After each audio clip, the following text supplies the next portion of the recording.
Chapter 2, The Fishmongers. The next memory we bring to humanity is the tale of the fish people, a planet in your galaxy hidden from human eyes.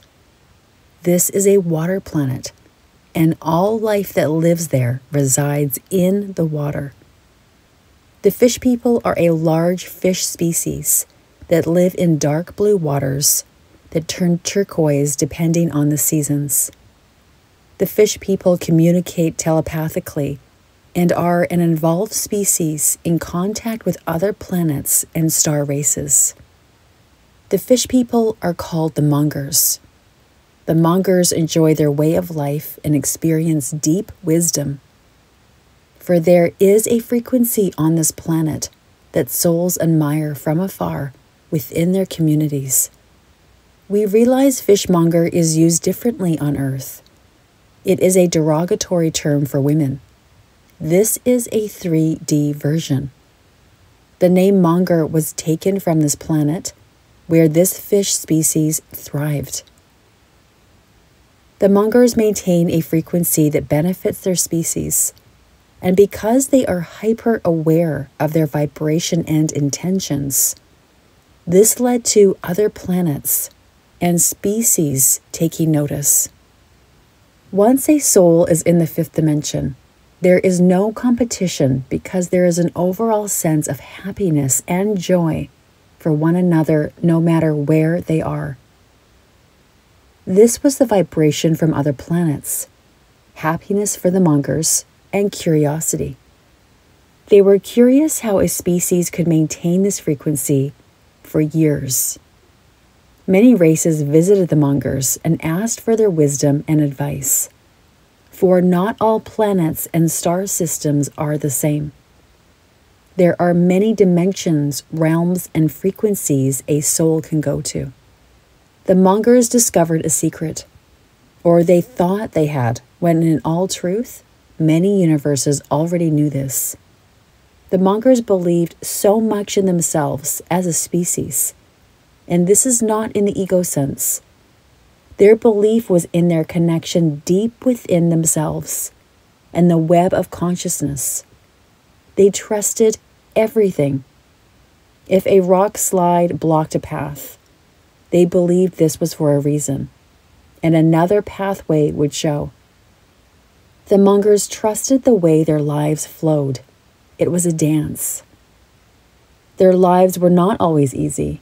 However, they knew to trust in themselves. They believed they would be looked after. And when it was their time to go, it was their time to go. The Mongers held on to no attachment that would keep their vibrations stagnant.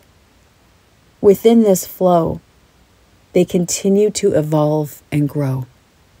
When other species visited them, the star races saw firsthand how the Mongers lived and believed in themselves. Many that visited were unwilling to change their ways, as they were not ready to see the bigger picture just yet. This brief glimpse into the Mongers' reality is to show humanity that there will be many humans at different levels over the coming years. Many will not be interested in your revelations and what you have learned. Trust that the people who want to listen to what you say will come forward. The energy that Earth is moving into is not one of pushing one's ideas onto another. It shows up in your awakened state, with your authenticity and speaking your truth. In this way, others also wake up until a decade has passed and the majority of humans realize you are now at a much higher frequency on your planet. The reversal of centuries will be corrected in the blink of an eye. Isriella. Our next memory is of Isriella, a light being with an angel frequency that took on the role of a guide. She was to help a soul live on a planet close to Earth. This role was a step up for Isriella. She had learned, evolved, and grown as a soul, and wanted a life where she could now serve in another way, with a behind-the-scenes role. When Isriella was assigned her mission and the contract was signed, Isriella took a moment of glee to recognize her step up of courage in taking on this job. As soon as the soul she was administered to began the incubation process, Isriella started to work immediately with this soul. The soul that Isriella would work with was named Icha. Icha's species looked like merpeople who lived on the land with legs. They had gills on the sides of their faces, with many colors and hues on their thicker skin. Their faces also had a web-like mane around their head, and larger lips than humans with pointy teeth. This species was taller than humans and had defined muscle tone throughout their bodies. When Icha was born, he was a feisty baby and enjoyed having Isriella to play with. In the beginning, Isriella showed herself as a sparkling light to Icha. To anyone else, they could not see Isriella. Isriella entertained Icha and saved him in many moments of curiosity before getting injured.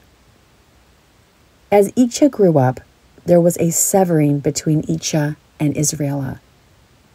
Icha no longer wanted to talk to Isriella, as he had grown into a teenager and discovered that his classmates did not speak to their guides.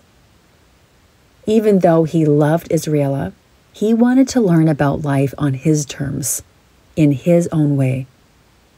At this point, Isriella had to dig deep and continue her mission. It was exciting to be a guide and to have the soul interact with you.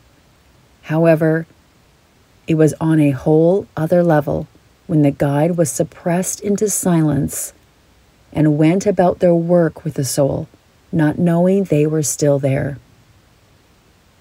Isriella did not have time to mourn this cutting off from Icha, for she continued to monitor and advise him quietly through signs and synchronicities until his next experience. In Icha's soul contract, one of the experiences that he wanted to learn from was free will. The choice to make his own decisions and hiccups when he wanted to. And that is just what Icha did. He repeatedly stumbled down in life and got back up on his own two webbed feet. Isriella took a back seat as Icha continued to grow in this way. As Icha's free will experience continued, Isriella found it increasingly difficult not to have contact with him. Every fiber of her being wanted to help him in a deeper capacity. She was observing, monitoring, and showing him signs, but nothing else. When Isriella had that thought, she was pulled out of her role as a guide and zipped back into another realm before the Council of Light. Golden pillars were on either side, and light shone around each council member. There was a chair waiting in front for Isriella to sit on, and they asked her to take a seat. Isriella knew who this council was. This was the High Council of this realm. They oversaw the guides and soul contracts. Isriella knew she wasn't being reprimanded, but she knew the council had something to say. "Dear Isriella, thank you for coming before us," the council communicated. "Did I have a choice?" said Isriella, immediately covered her mouth with a gasp. She had forgotten that no words were used here, and every thought she thought was known. They used their voices and sounds to communicate on the planet where she was guiding Icha.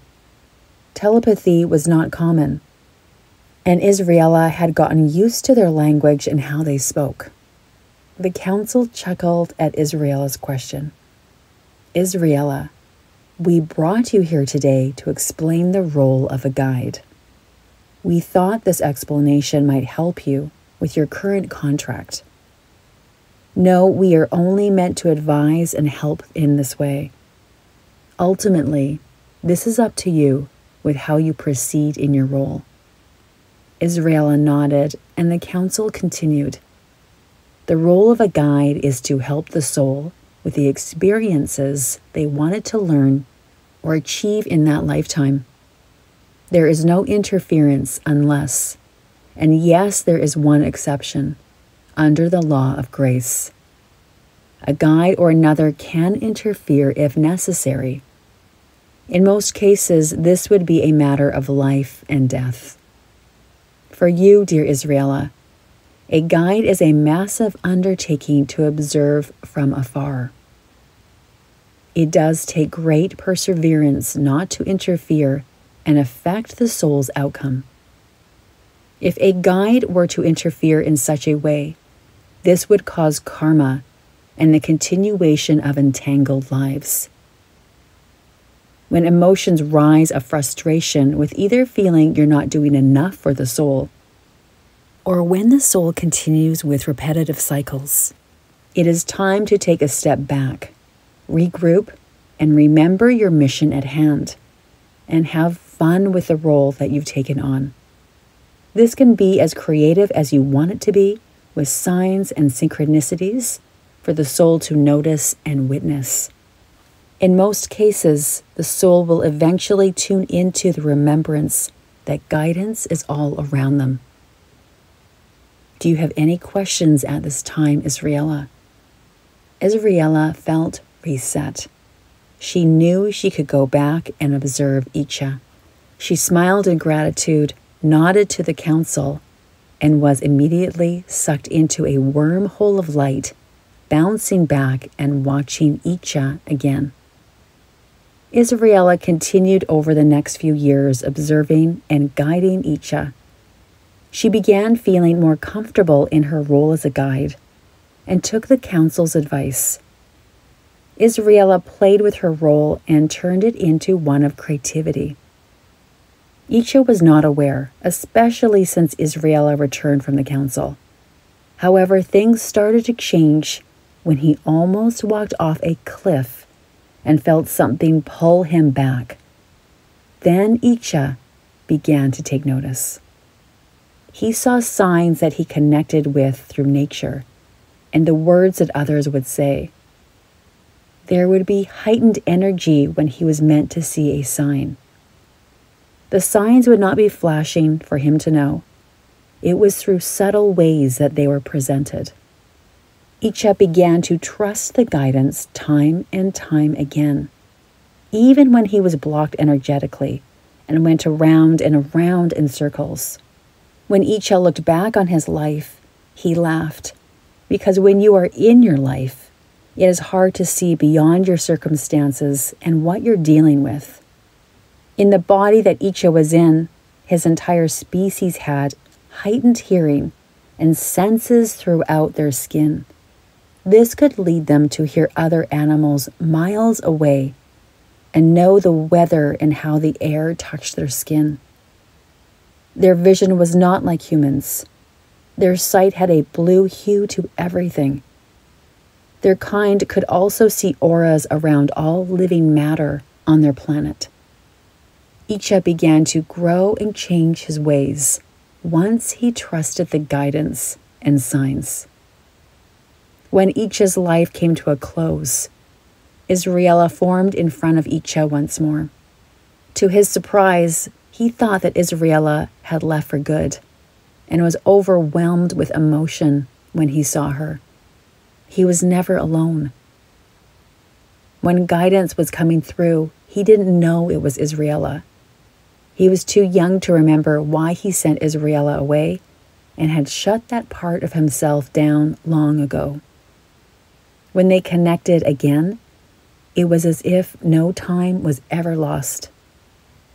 Icha apologized to Isriella, but there was nothing to forgive. Isriella and Icha had learned valuable lessons from their experiences and were happy to connect on this level once again. We bring this memory forward of Icha and Isriella to show humanity the many layers of growth within the soul. There are infinite possibilities to grow, learn, and be of service from. The number of worlds that are in this universe is vast.